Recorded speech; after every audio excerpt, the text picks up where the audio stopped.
Hi అండి, welcome to San Diego vlogs. Last week వర్షాలు పడినప్పుడు నేను టమాటో రసం చేశానండి, అది చూపిస్తున్నాను.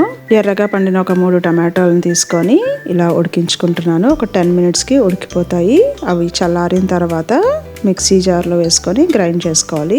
ఇప్పుడు కొద్దిగా నూనె తీసుకొని అందులో తాలింపు గింజలు వేసుకున్నాను. అలాగే సన్నగా తరిగిన వెల్లుల్లిపాయ కూడా వేసుకుంటున్నాను. అలాగే ఎండుమిర్చి ఇంకా కరివేపాకు వేస్తున్నాను. కొద్దిగా ఉల్లిపాయలు కూడా వేస్తున్నాను. ఇవన్నీ బాగా వేయించుకున్న తర్వాత అందులో కొద్దిగా పసుపు వేస్తున్నాను. ఇంకా అందులో కొద్దిగా మిరియాల పొడి కూడా వేస్తున్నాను. కొంచెం ఇంగువ కూడా. గ్రైండ్ చేసుకున్న టమాటోల్ని కూడా ఇప్పుడు ఇందులో వేస్తున్నాను.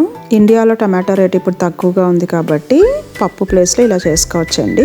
ఆ టమాటాలు బాయిల్ చేసిన వాటర్ని కూడా ఈ రసంలో వేస్తున్నాను.